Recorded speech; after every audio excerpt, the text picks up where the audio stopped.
नमस्कार, मैं हूं शुभ मिश्र और आप देख रहे हैं हमारा खास कार्यक्रम हेलो डॉक्टर। देश भर में कोरोना फिर से एक बार कहर बरपा रहा है। कोरोना की इस बेलगाम रफ्तार पर काबू करने की कोशिश में बिहार सरकार की ओर से कई पाबंदियां लगाई गई हैं। इन पाबंदियों के साथ साथ न्यूज 18 बिहार झारखंड पर हेलो डॉक्टर एक खास सीरीज है, एक खास कार्यक्रम है जिसमें कोरोना से एहतियात और कोरोना से जुड़े कंफ्यूजन स्पेशलिस्ट डॉक्टर से आप दूर कर सकते हैं और ये कोशिश हमारी तरफ से की जा रही है। और इसी को लेकर हमारे साथ चिकित्सा जगत के कई जाने माने दिग्गज डॉक्टर्स मौजूद हैं जिनका परिचय हम इस वक्त आपसे कराएंगे। डॉक्टर निष्का सिन्हा मनोचिकित्सक हमारे साथ मौजूद हैं। डॉक्टर दिवाकर तेजस्वी बहुत बहुत स्वागत है सर आपका हमारे खास कार्यक्रम में।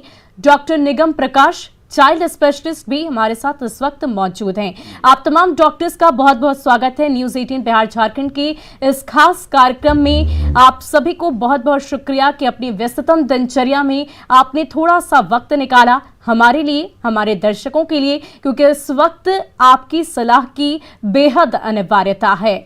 और सबसे पहले मेरा पहला सवाल डॉक्टर दिवाकर तेजस्वी से होगा।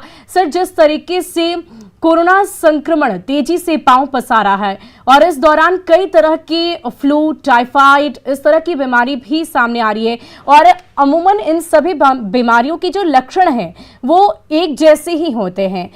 जाहिर सी बात है टेस्टिंग के माध्यम से लोग ये समझ सकते हैं कि उन्हें कौन सी बीमारी हुई है, लेकिन इसके बावजूद शुरुआती दौर में क्या एहतियात बरतनी चाहिए, किन दवाओं के जरिए क्या एहतियात होने चाहिए घर में अगर कोई तुरंत किसी सर्दी खांसी बुखार किसी को होता है तो?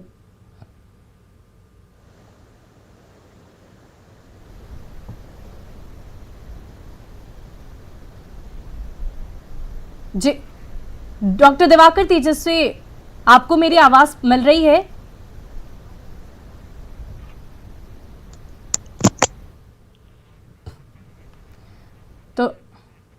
तो इस वक्त हम चाइल्ड स्पेशलिस्ट डॉक्टर निगम प्रकाश से बातचीत करेंगे।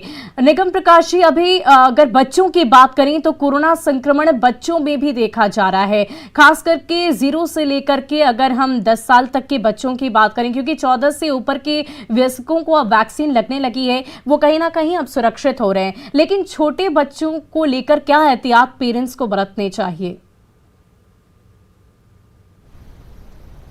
हाँ, देखिए, बहुत महत्वपूर्ण प्रश्न है और सभी अभिभावकों के दिमाग में ये चिंता व्याप्त है कि बच्चों का क्या होगा। बच्चों के बारे में मैं आप बता दूं कि अभी 15 से 18 साल के जो किशोर हैं उनको इजाज़त दे दी गई है वैक्सीन लेने की, लेकिन अभी ये पर्याप्त नहीं है, अभी वो भी सुरक्षित नहीं है क्योंकि उन्हें सिर्फ 1 डोज पड़ पाया है। और दूसरा क्या है कि जो 15 साल से नीचे के बच्चे हैं वो तो बिल्कुल वैक्सीन के बगैर ही रहेंगे और अभी फिलहाल जो है इन स्पाइट ऑफ रिसर्चेस अभी भारत में इजाज़त नहीं दी गई है।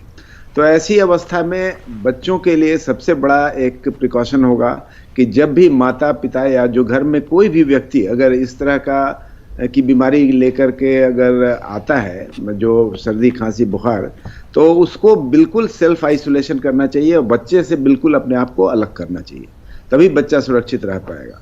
और जहाँ तक अन्य परिवार के अन्य सदस्यों का सवाल है, उनको सबों को टीका सुचारू रूप से लग जाना चाहिए। हम समझते हैं कि लग चुका होगा और जिनको प्रिकॉशन डोज की ज़रूरत है वो प्रिकॉशन डोज भी ले चुके होंगे, लेकिन वैक्सीन के अलावा अभी जो सबसे इम्पॉर्टेंट है परिवार में होने पर सेल्फ आइसोलेशन, और दूसरी जो कोविड एप्रोप्रिएट बिहेवियर होनी चाहिए वो बच्चों में भी उसी तरह से उसका पालन करना होगा। खास करके बच्चों को अभी ज़्यादा बाहर नहीं ले जाना है। ऐसे भी हम लोग देख रहे हैं कि लॉकडाउन चल रहा है, लेकिन उसके बावजूद भी एक रेस्पॉन्सिबल बिहेवियर होगा कि बच्चों को बाहर न निकालें और जो भी इस तरह के सिम्टम्स लेकर के अगर कोई आपके यहाँ आगंतुक आता भी है तो उससे आप माफ़ी मांग लें कि अभी बच्चों से किसी तरह से भी उनका संपर्क ना हो।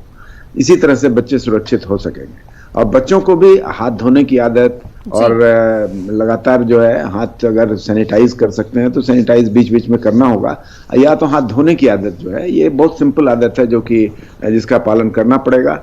और जो कोविड अप्रोप्रिएट बिहेवियर में सोशल डिस्टेंसिंग जो होनी चाहिए वो घर में भी होनी चाहिए, तो ये एक इम्पॉर्टेंट है। और जैसा मैंने कहा कि कोई आदमी अगर संक्रमित आता है तो उससे दूरी बना रख के रखना है। जी।